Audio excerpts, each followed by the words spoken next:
Assalamualaikum warahmatullahi wabarakatuh. Selamat siang teman-teman. Bagaimana kabarnya hari ini? Masih semangat ya? Perkenalkan, nama saya Mu'linatus Sa'adah. Saya akan mengajak kalian, teman-temanku, untuk belajar bersama, yaitu tentang organ pernapasan pada hewan dan manusia serta fungsinya dan cara memelihara kesehatan organ pernapasan pada manusia. Wah, sepertinya menarik sekali ya. Langsung saja teman-teman memasuki ke materi pertama, yaitu tentang organ pernapasan pada hewan. Wah, pasti ini kalian sudah mengetahui bahwa setiap hewan itu bermacam-macam jenisnya, maka bermacam-macam pula cara bernapasnya. Oke, yang pertama yaitu organ pernapasan pada burung atau aves. Sebenarnya sama seperti kita, seperti manusia biasa. Organ pernapasan pada burung yaitu meliputi hidung, tenggorokan atau batang tenggorokan, lalu ke paru-paru. Namun burung juga memiliki alat bantu pernafasan, yaitu berupa pundi-pundi udara. Jadi saat burung hinggap, dia bernapas dengan paru-parunya. Namun saat burung terbang, paru-paru burung tidak bekerja. Pada saat terbang, burung bernafas dibantu dengan pundi-pundi udaranya. Ya. Yang kedua yaitu organ pernapasan pada binatang melata atau reptil. Sebenarnya sama seperti manusia, reptil ini bernafas melalui hidung, pangkal tenggorokan, kemudian ke paru-paru. Namun bagaimana dengan reptil jenis buaya? Dia hidup di dua alam. Dia bisa hidup di air dan juga di darat. Jadi buaya ini memiliki katup pangkal tenggorokan yang berfungsi untuk menjaga air agar tidak masuk ke paru-paru. Yang ketiga yaitu organ pernapasan pada katak atau hewan amfibi. Seperti yang kita ketahui bahwa katak itu bisa hidup di air dan juga di darat. Pada saat bayi atau berudu, katak berhidup di air, yaitu dia berenang melalui ekornya. Pada saat berudu, katak bernafas dengan insang. Namun pada katak dewasa, dia bernafas dengan paru-paru.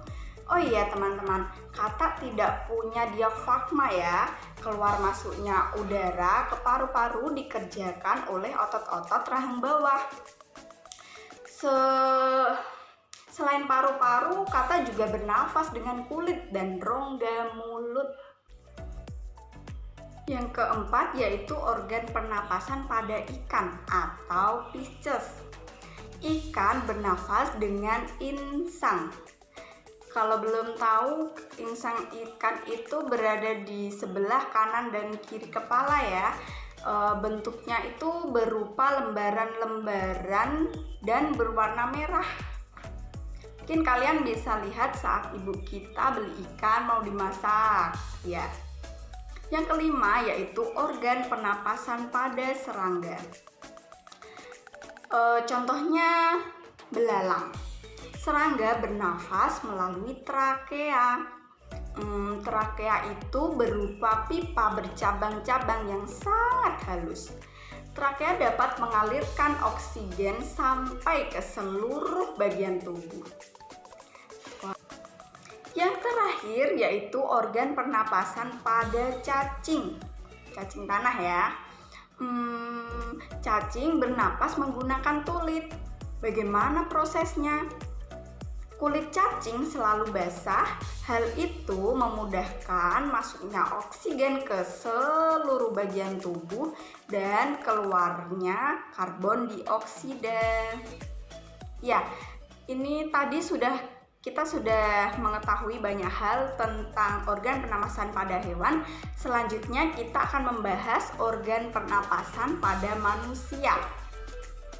Yang enggak kalah penting yang harus kita ketahui yaitu tentang organ pernapasan pada manusia dan fungsinya.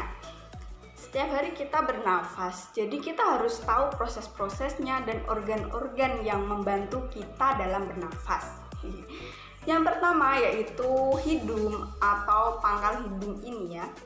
Jadi di dalam hidung ini berfungsi sebagai jalan masuknya udara dari luar. Dan di dalam hidung ini terdapat rambut halus dan selaput lendir yang berfungsi untuk menyaring udara yang masuk ke dalam rongga hidung.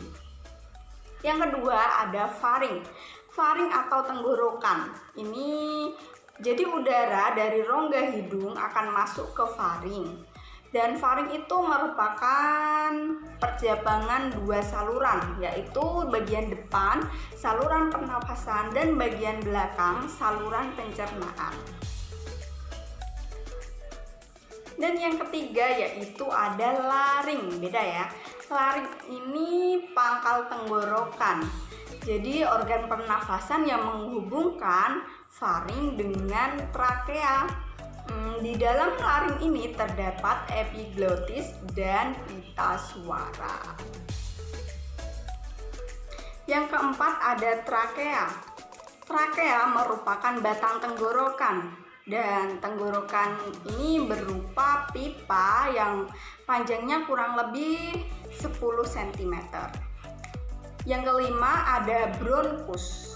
Bronkus merupakan percabangan pada trakea. Jadi bentuknya gini ya guys.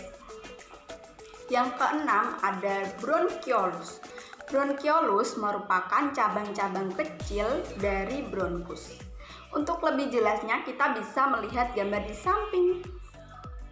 Yang ketujuh ada alveolus atau gelembung-gelembung kecil dan berdinding tipis yang terdapat pada ujung bronchiolus. Yang ke-8 yaitu yang terakhir yaitu paling inti ya, yaitu paru-paru. Pasti sudah tidak asing lagi. Fungsinya adalah untuk menukar oksigen dari udara dengan karbon dioksida dari darah pada proses pernafasan. Wah, gimana teman-teman? Apakah sudah cukup paham? Materi yang terakhir yaitu cara memelihara kesehatan organ pernapasan pada manusia. Jadi selain kita sudah belajar tentang bagian organ-organ dari pernapasan manusia dan hewan, kita juga berhak memelihara organ pernapasan kita ya. Bagaimana sih? Oh ya, kali ini saya akan membagikan tips-tipsnya yang mungkin bisa kalian lakukan sejak sekarang. Yang pertama yaitu berolahraga. Selain bagus untuk kesehatan, olahraga seperti bersepeda atau lari, jogging itu sangat bagus untuk melatih paru-paru kita dan menjaga kesehatan kita. Yang kedua yaitu banyak mengonsumsi air putih. Air putih ini terbukti emang bagus sekali untuk kesehatan ya Kak. Jadi kita harus banyak-banyak minum air putih sesuai anjuran. Yang ketiga yaitu menjaga kebersihan. Menjaga kebersihan ini juga sangat penting untuk pernapasan, terutama menjaga kebersihan pada sarung bantal kita atau tempat tidur kita pun juga rumah kita, karena kebersihan ini sangat mempengaruhi dengan udara yang kita hirup. Yang selanjutnya yaitu memakai masker. Memakai masker ini bisa digunakan nggak harus setiap waktu. Jadi saat kalian naik motor atau berada di lingkungan luar atau di khalayak ramai ya. Jadi apalagi di musim corona seperti ini emang sangat dianjurkan untuk memakai masker. Ya, itu tadi adalah serangkaian dari organ pernapasan hewan dan manusia serta fungsinya dan cara memelihara kesehatan organ pernapasan. Gimana teman-teman? Apakah masih ada yang ditanyakan? Atau kalian bisa request tentang materi-materi lain bisa lewat komentar ya. Terima kasih sudah menonton, semoga ilmunya bermanfaat. Tetap semangat untuk belajar, jaga kesehatan ya. Saya pamit undur diri, mohon maaf atas segala kekurangan. Wassalamualaikum warahmatullahi wabarakatuh.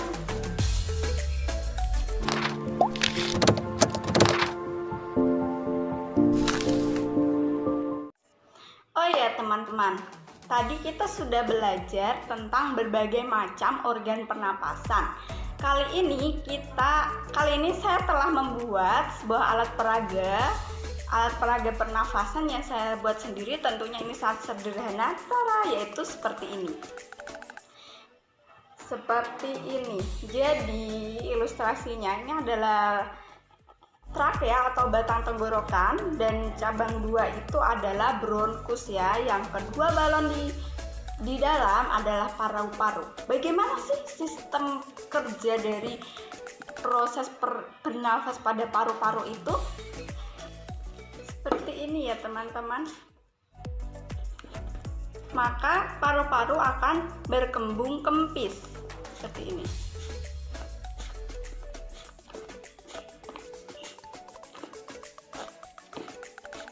Ya, itu tadi serangkaian belajar dengan saya. Terima kasih sudah mau menemani, sudah mau menonton, dan sudah mau belajar bareng. Sekian dari saya, mohon maaf atas segala kekurangan dari saya. Terima kasih sudah menonton. Sekali lagi, sampai jumpa di lain kesempatan. Wassalamualaikum warahmatullahi wabarakatuh.